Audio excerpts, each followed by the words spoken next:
Agents, these mistakes are potentially killing your business in a higher rate market.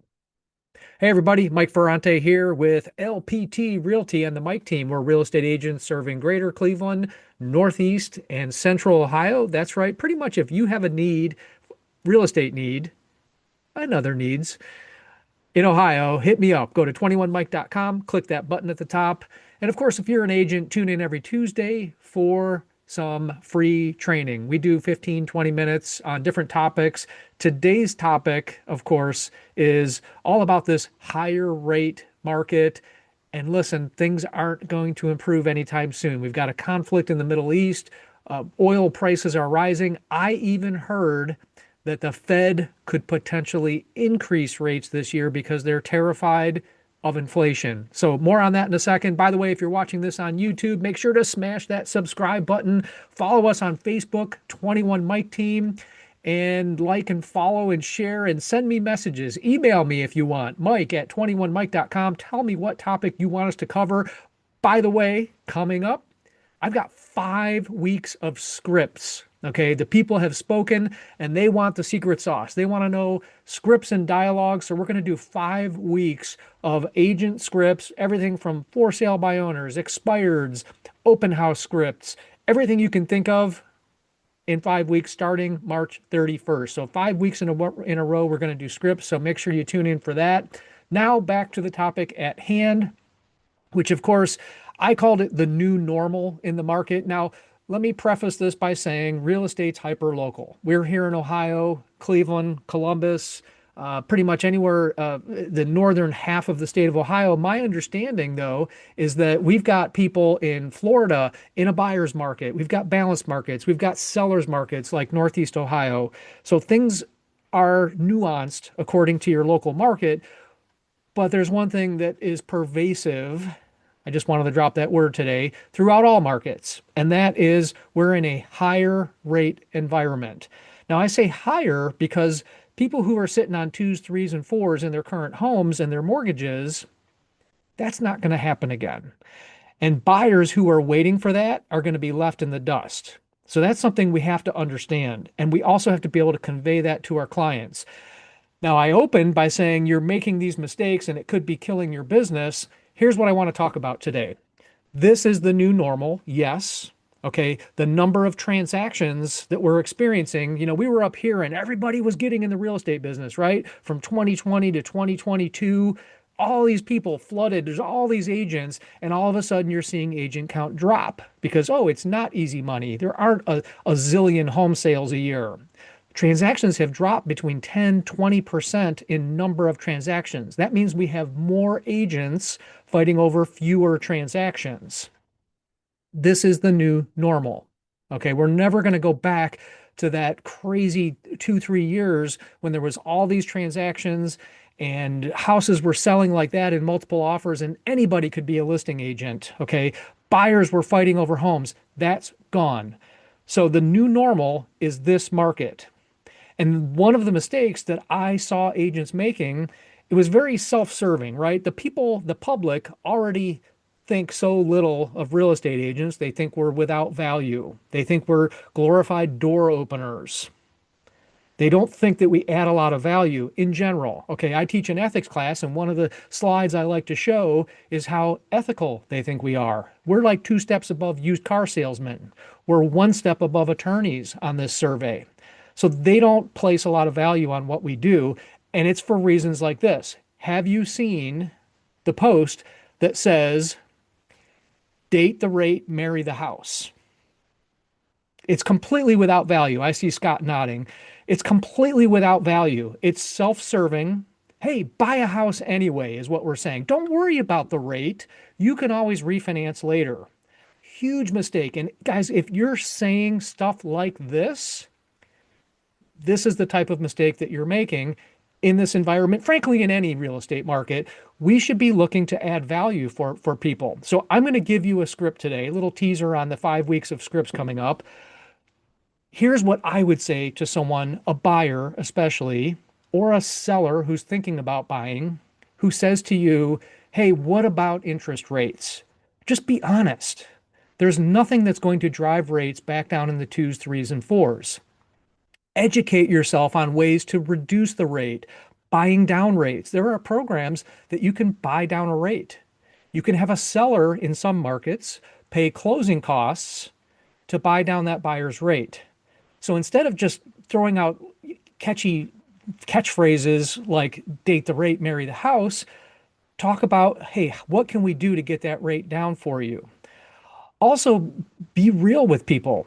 If I have a buyer who says to me, hey, Mike, I'm waiting for rates to come down, how do you address that? Think about that for a second. If I say to you, what do you say to a buyer who says, I am waiting for rates to come down? If your answer is something like date the rate or, oh, don't worry about it, you can always refinance later, that's very almost condescending, right? So here's what I would say. Look, the market today is questionable. We have this conflict in the Middle East. Oil prices are going up. I heard that there's a possibility instead of lowering rates this year, the Fed could actually bump rates up because they're terrified of inflation. This is a truth that I've heard economists talk about. Now, it's not a very popular opinion.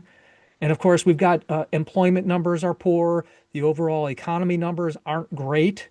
So everyone was banking on the Fed lowering rates to stimulate some growth in the economy and in the jobs market. What if the opposite happens? Okay, so first of all, educate yourself on what's happening with the Fed, what's happening in the economy, and talk about facts, okay, not catchphrases. These are facts. Rates could do three things. They could go up, they could stay the same, they could go down. How far down could they go? Probably not very much. If they go up, should you have bought now? The answer is yes. Why wait? If you wait a year and they go up a point, you're going to kick yourself for not having bought now. If they stay the same, they stay the same. The outcome is exactly the same. You haven't made a mistake by buying now. If they go down, you refinance. That explanation sounds a lot better than date the rate, marry the house, right? So talk about facts. Look, we know that you can lock in a certain rate now. Later on, if the rates go up and they stay up, you're stuck. Now, part two of this conversation, and this is what drives me crazy about government, down payment assistance, all this other stuff. I'm going to say this here publicly. My coach, my Tom Ferry coach, and I talked about a brilliant plan to stimulate the housing market. And you can say you heard it here first. I'm going to go ahead and put this out there into the world. There's talk about first-time buyer programs, incentivizing buyers. Look, that could help, but all that's going to do is increase prices. Okay, back in the day, I remember being an agent. Scott, you probably remember this in the what was it, maybe 2010s during the recession.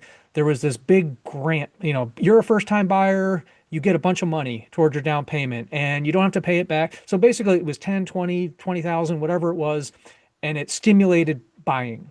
Okay, what that did is that did kickstart the housing market, but it also drove up prices.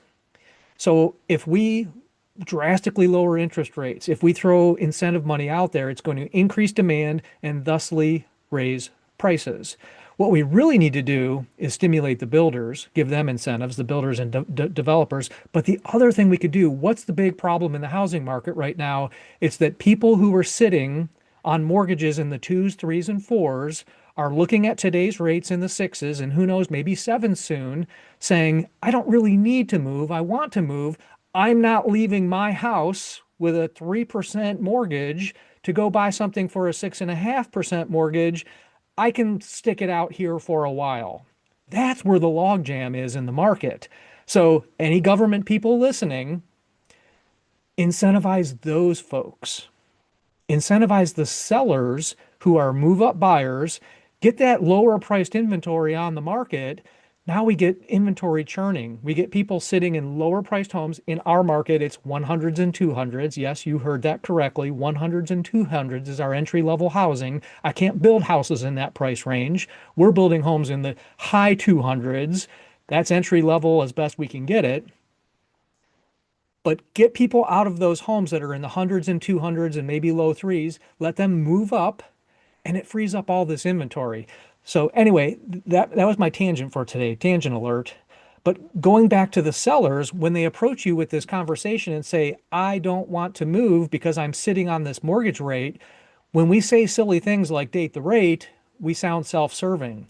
Instead, talk about their motivations. Well, why do you want to move? Mike, my teammate Mike Pillow and I see Ashok and Grant and Fred on here, usual suspects. Hey, we're all. But we talk about this all the time. Instead of trying to sell people on the idea of moving, selling, buying, whatever it is, find out what they want. Ask questions. Okay, so this is something we practice on Saturday role play. By the way, since I'm mentioning Saturday role play, and Scott, you can throw this out to your people as well. They would have to come at 7:30 your time, if I'm not mistaken, because we do 8:30 Eastern time for about 45 minutes. We hop on a Zoom and we role play. We practice our skills. We practice asking questions like this. So it's instead of, well, hey, you should just move. You want this bigger house, and I want to put your house on the market. It's not about me. It's not about me. It's about you. Well, why do you want to move? What needs do you have? Have you outgrown your home? Do you need a better school district? There's always those people that are selling because of divorce and marriage and deaths and all that stuff. That's not what I'm talking about. I'm talking about the couple, the single person, the small family that's sitting in a home that aren't happy and they're staying there because of the low rate. What if you could have a conversation with them, dig into their motivations, and help them achieve that next step by giving them some options to lower their rate, to help them with down payment assistance, whatever it is, it's all about digging into what they want, asking those questions, digging into motivation. All right, so those are the types of scripts I'm talking about. Guys, if we're out there just telling people they should buy and sell because we think they should, that's not very helpful. We should have a consultant mentality, not a sales mentality. And understand that these rates probably aren't going anywhere soon, especially while there's unrest. Let's just call it that. All right, that's what I have for today. I figured we have a couple extra minutes. I'm going to open it up here and see if anyone has questions or comments. If you've had conversations with buyers or sellers about the environment, about the rates, I'd love to hear your thoughts. So speak now.